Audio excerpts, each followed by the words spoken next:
Olá, meu nome é Lucas e ao longo da discussão que se inicia agora nós falaremos sobre circulação sanguínea no encéfalo.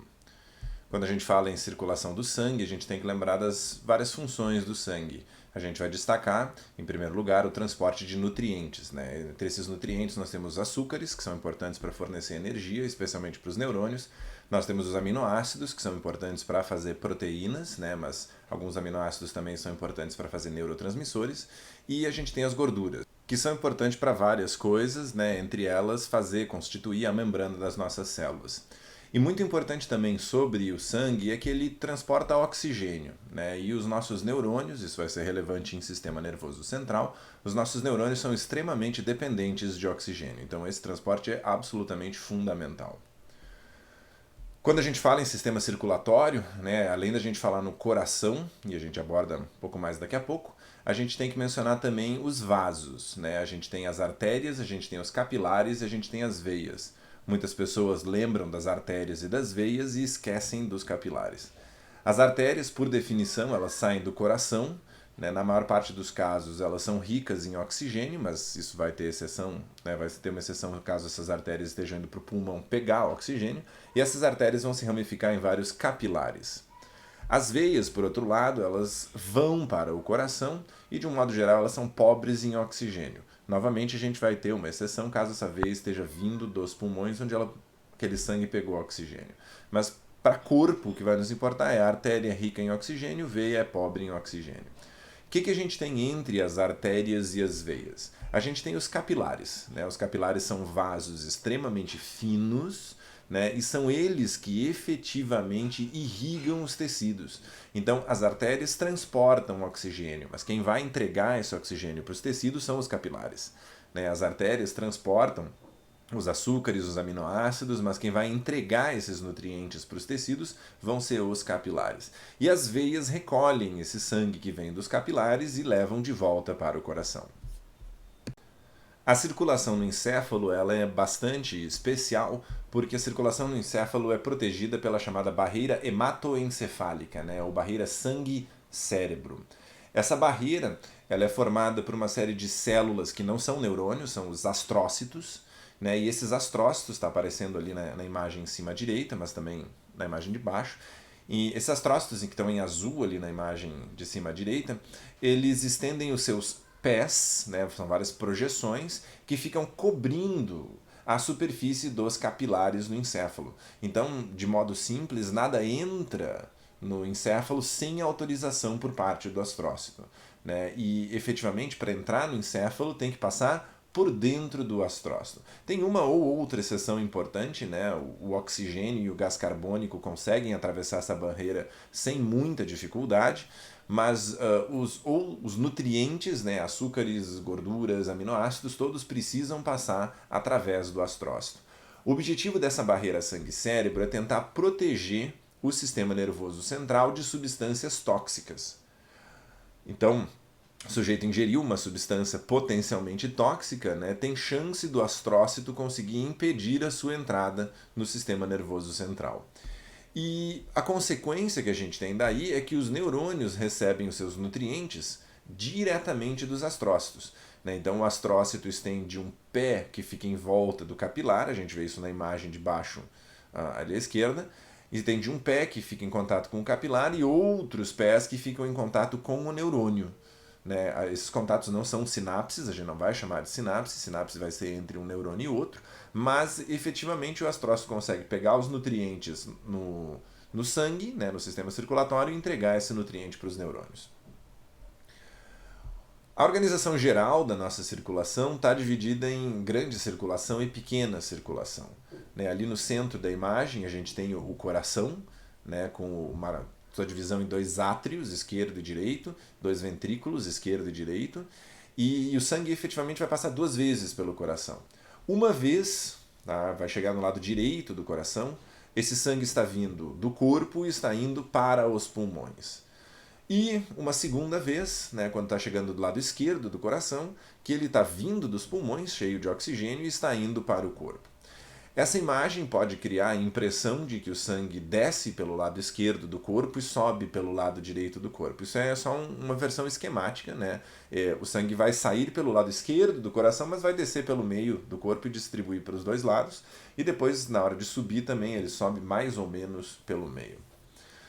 A mais importante artéria que a gente vai ter, né, vai ser uma artéria que vai estar saindo do coração, é a artéria aorta. Né, a gente consegue ver ela em destaque ali em vermelho. Tá? Essa artéria da aorta, essa artéria aorta, ela sai do coração em forma de arco. Né? Então está ali indicado pela seta, formando um arco chamado arco da aorta. Então, saindo dessa imagem mais anatômica, a gente pode ir para uma imagem um pouco mais esquemática, em que a gente vai ter apenas esse arco da aorta. Então, aqui a gente consegue ver o arco da aorta, tem ali a aorta ascendente, a aorta descendente. Né? A gente consegue ver na aorta ascendente as duas pequenas artérias coronárias, que são quem vai abastecer, quem vai nutrir de sangue o coração.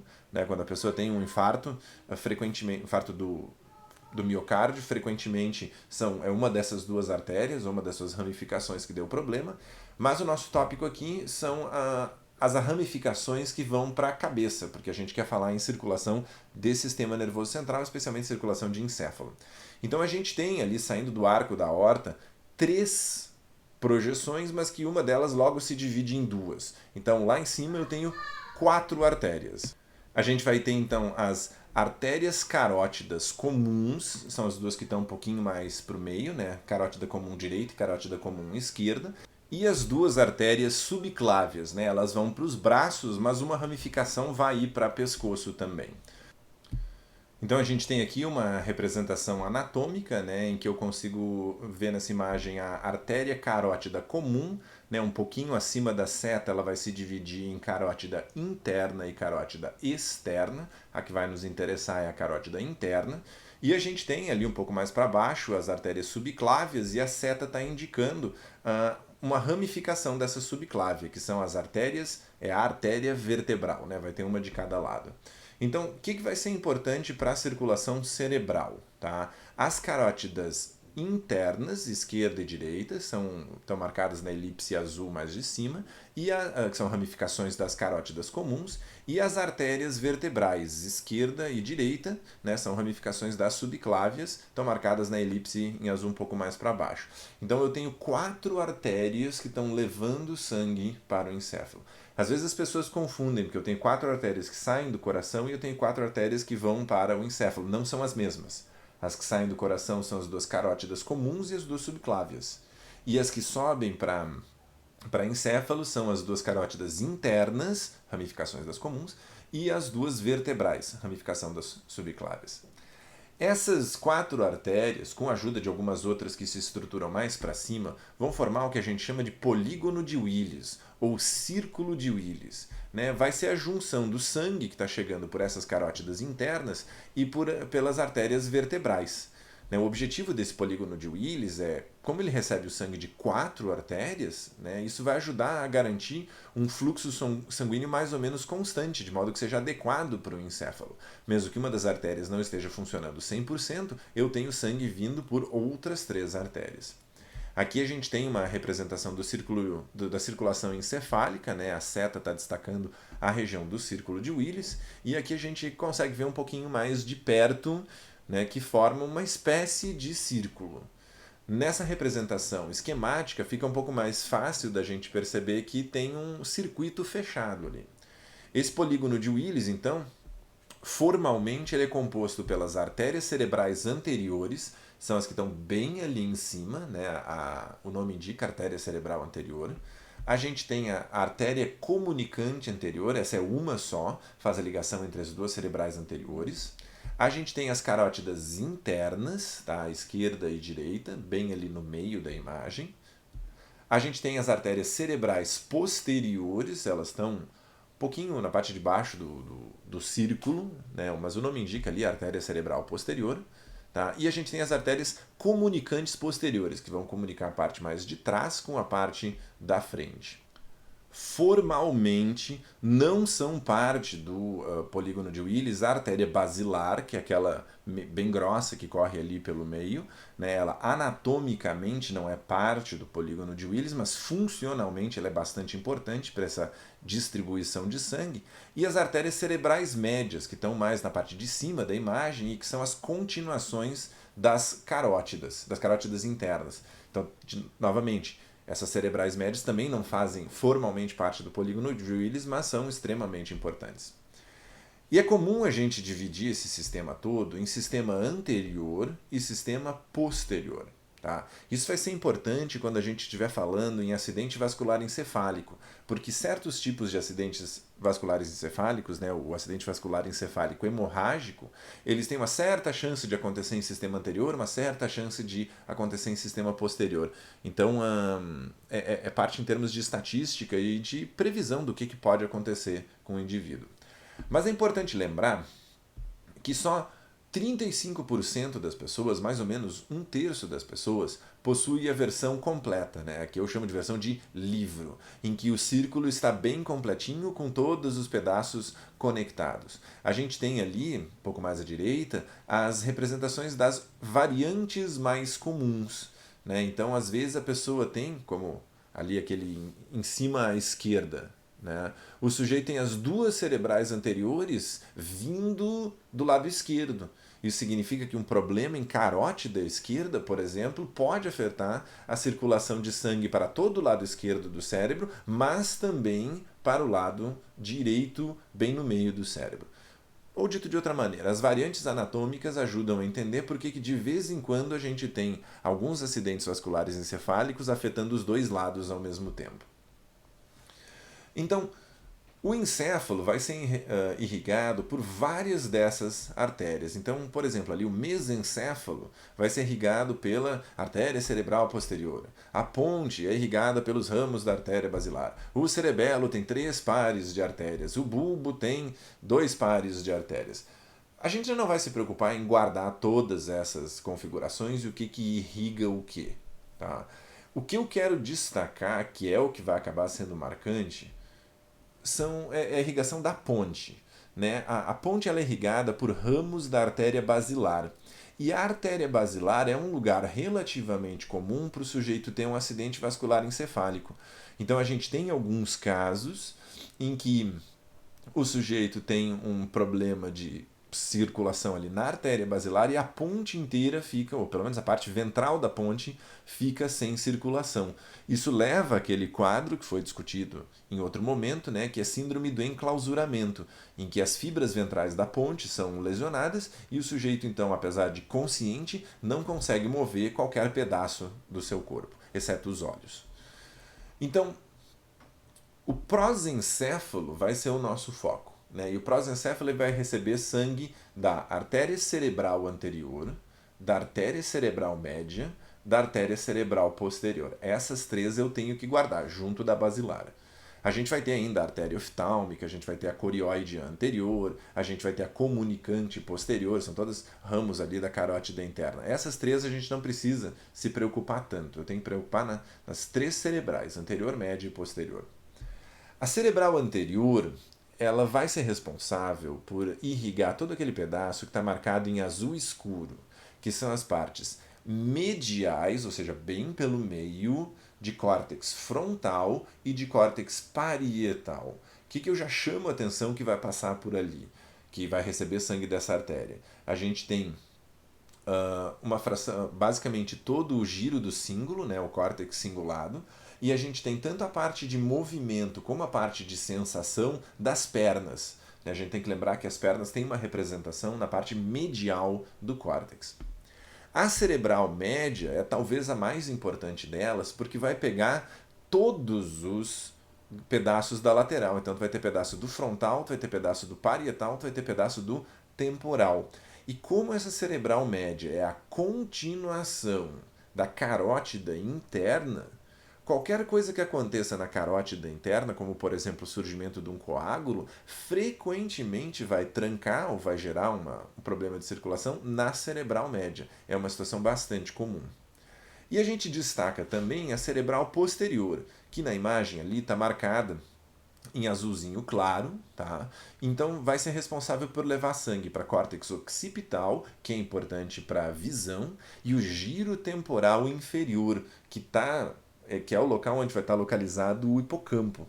Né? Então, danos na cerebral posterior podem ter consequências sobre memória. E também leva um pouco de sangue para o tálamo.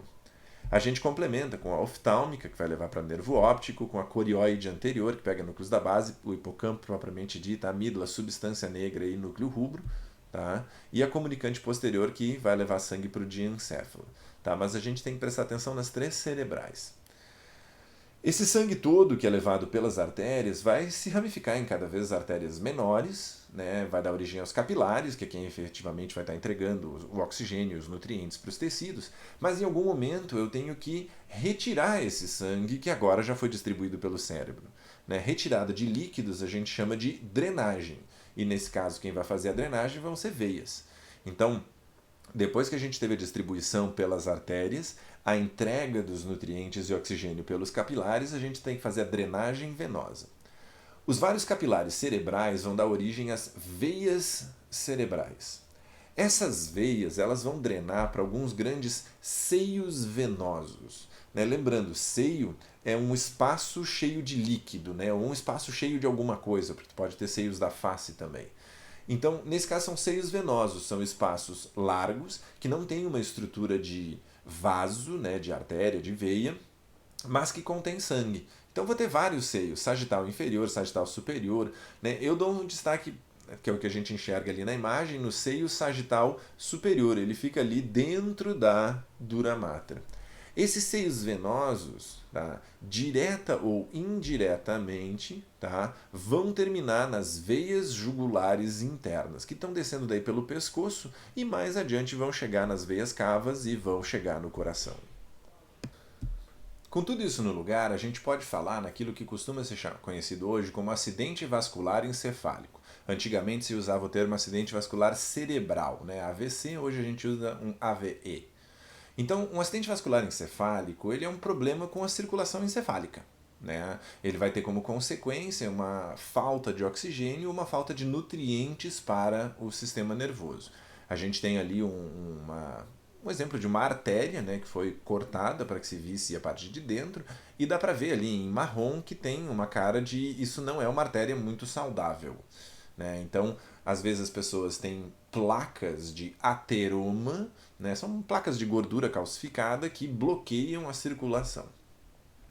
Então a gente vai ter dois grandes tipos de acidente vascular encefálico. A gente vai ter o acidente vascular encefálico isquêmico, que de modo simples alguma artéria entupiu, né, tem algo bloqueando a passagem do sangue, isso representa entre 75% e 80% dos AVS, e a gente tem o acidente vascular hemorrágico, em que alguma artéria arrebentou. Né, aquilo que antigamente era chamado de derrame, apesar de que hoje está tentando se usar o termo derrame tanto para os dois tipos, né, isquêmico e hemorrágico. Isso vai representar 20 a 25% dos AVS. O acidente vascular encefálico isquêmico costuma ter duas grandes causas. A primeira é uma trombose. Né? Trombo significa coágulo. Né? Então, trombose é uma situação em que um coágulo se formou em algum lugar e bloqueou um vaso. Né? Isso vai representar em torno de 45% dos AVS. A segunda situação é o que a gente chama de embolia, né? Que tem alguma coisa na circulação arterial que vai bloquear a artéria, porque no que as artérias vão se ramificando, elas vão ficando cada vez mais finas. E se tem alguma coisa boiando naquele sangue, uma hora fica fino e não consegue mais passar. Né? Então isso vai representar em torno de 35% dos AVCs. E é comum que a gente tenha a combinação das duas coisas, o que se chama de uma tromboembolia, em que um coágulo se forma em alguma parte do corpo, né? Um pedaço desse coágulo se solta e vai causar embolia em outra parte. Por que é importante fazer essa distinção entre trombose, né, e uma embolia que não seja causada por uma trombose? Porque quando envolve um coágulo, existem substâncias que conseguem, com relativa facilidade, dissolver esse coágulo. Então, se o sujeito está tendo um AVE isquêmico trombótico e ele chega rapidamente num hospital, por exemplo, né, pode-se fazer uma intervenção para desfazer esse coágulo e retornar à circulação o mais rápido possível. Entretanto, às vezes, o que está causando essa trombose não é um coágulo, é, por exemplo, uma placa de gordura que se soltou. Não adianta tu dar essas substâncias que dissolvem coágulos porque é uma placa de gordura. Então tu vai requerer outro tipo de intervenção. E esses acidentes vasculares encefálicos isquêmicos, eles normalmente são bem localizados. Uma artéria entupiu e um pedaço do encéfalo ficou sem sangue. Né? Se, por exemplo, for uma artéria grande, como a carótida interna, tu vai ter um lado inteiro do cérebro ficando com pouco sangue. Mas, às vezes, é um ramo da cerebral anterior, um ramo da cerebral média, e tu pode ter um efeito bem mais localizado. E o outro grande tipo de acidente vascular encefálico é o acidente vascular encefálico hemorrágico. Nesse tipo de situação, uma artéria arrebentou e eu tenho sangramento. Né? Sempre que eu tenho um sangramento, um acúmulo de sangue, eu posso ter a formação de um hematoma, eu posso ter um aumento de pressão intracraniana. Então, acidentes vasculares encefálicos hemorrágicos frequentemente vão requerer uma intervenção mais complexa do que um acidente vascular encefálico isquêmico. E uma causa comum de um AVE hemorrágico é o rompimento de um aneurisma. A gente tem aqui nessa imagem um aneurisma bem visível. Ele tem aquela aparência de bolinha, né, um saquinho, que é uma aparência que não é esperada para uma artéria. Então, um aneurisma ele é a dilatação anormal de um vaso, né, de algum componente do sistema circulatório. Isso normalmente acontece por uma fragilidade das paredes dos vasos. Algumas pessoas vão ter isso eventualmente, outras pessoas têm alterações genéticas nas proteínas que são importantes para a estruturação das paredes dos vasos, então vão fazer mais de um aneurisma ao longo da vida. Né? Mas um monte de gente vai ter um aneurisma e ele nunca vai arrebentar, nunca vai acontecer nada demais com aquele aneurisma. E a pessoa pode passar a vida inteira sem saber que tem um aneurisma. Só que quando esse aneurisma arrebenta, um pedaço grande do encéfalo fica sem sangue. Os aneurismas eles são comuns no polígono de Willis, né? E 85% dos aneurismas se localizam no sistema anterior. Né? Por isso que a gente fez antes aquela divisão de sistema anterior e sistema posterior. Né? Mais ou menos 1/3 deles na cerebral anterior ou na comunicante anterior. Mais ou menos também 1/3 na bifurcação da carótida interna com a comunicante posterior. Tá? E em torno de 20% na bifurcação da cerebral média. Os outros costumam acontecer na artéria basilar ou outras das artérias do sistema posterior. Então, quando às vezes o sujeito tem um acidente vascular encefálico e hemorrágico, né? Às vezes o pessoal vai chamar de derrame e dizem de base do cérebro, de base do encéfalo, normalmente o que está querendo se dizer aí é que houve algum sangramento importante no polígono de Willis. E sendo no polígono de Willis, vai faltar sangue para uma área muito grande de sistema nervoso. Então, as consequências dos acidentes vasculares hemorrágicos de polígono de Willis são bastante importantes. Né? Mas a gente vai ter também os acidentes vasculares encefálicos de artérias cerebrais, eles vão ter efeitos mais pontuais. Né? Então, por exemplo, se a pessoa tiver tanto faz um acidente vascular encefálico como um isquêmico, né, isso vai ser importante em termos de intervenção para o sujeito, mas de consequência tem muitas semelhanças, né, o isquêmico e hemorrágico em cerebral anterior. O que a gente vai ter como consequência caso pegue a cerebral anterior? Tá? Eu posso ter paralisia e perda de sensação na perna e no pé do lado oposto ao dano. Né? A gente tem que lembrar que muitas das coisas no cérebro elas são cruzadas, né? Então o lado direito do corpo ele é controlado e sentido pelo lado esquerdo do cérebro. Então se a pessoa tiver um problema em artéria cerebral anterior esquerda, ela vai ter perda de sensação e movimento na perna e no pé do lado direito. Isso são informações importantes para um neurologista, né? Porque ao avaliar as manifestações, mesmo sem fazer um exame de imagem, ele já consegue ter uma ideia de que a artéria foi comprometida. Né? E o tema que vai ser geral nessa discussão, né? Se for do lado esquerdo, como a maior parte das pessoas tem componentes importantes da fala localizados no hemisfério esquerdo, né? Se for um dano em cerebral anterior esquerda, tu pode ter dificuldade de fala. Quando o problema é na artéria cerebral média, eu daí tenho uma perda de sensação e movimento no lado inteiro, né? No lado oposto, mas daí no corpo inteiro. Então o sujeito teve um acidente vascular encefálico de artéria cerebral média esquerda, ele vai ter uma perda de sensação e movimento em todo o lado direito do corpo. E, como o tema se repete, né? Se for do lado esquerdo, é muito comum que tenha problemas de fala. E é possível que a pessoa manifeste aquilo que a gente discutiu em outro momento, que é a síndrome de abandono, síndrome de negligência, né, do lado oposto, que vai ser mais comum quando o sujeito teve o hemisfério direito afetado. Então, não apenas, né, vai ser, como foi o hemisfério direito, a perda vai ser no lado esquerdo do corpo. Não apenas o sujeito não consegue mover e sentir o lado esquerdo do corpo, como ele simplesmente ignora a existência do lado esquerdo do corpo e do mundo do lado esquerdo. Então ele veste apenas a perna direita da calça, ele veste apenas a manga direita da camisa. E quando o dano é em artéria cerebral posterior, o que eu costumo ter é uma perda de sensação de dor e temperatura do lado oposto à lesão. Então não é que a pessoa perca toda a sensação de toque e qualquer outra sensação no corpo. Vai ser específica de dor e temperatura por estar afetando algumas regiões específicas do tálamo. Mas uma outra consequência que acontece é a perda de visão no campo visual do lado oposto. Né? Se a gente imagina o mundo, né, o nosso campo visual, que a gente enxerga, se a gente está olhando numa determinada direção, eu posso imaginar o lado direito como sendo o campo visual direito e o lado esquerdo como sendo o campo visual esquerdo.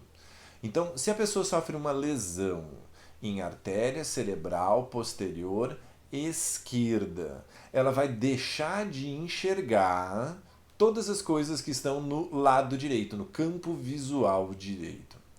E, se por acaso o sujeito tiver lesão dos dois lados, ele pode manifestar aquilo que a gente chama de prosopagnosia, né, que é a dificuldade em reconhecer as pessoas pela face.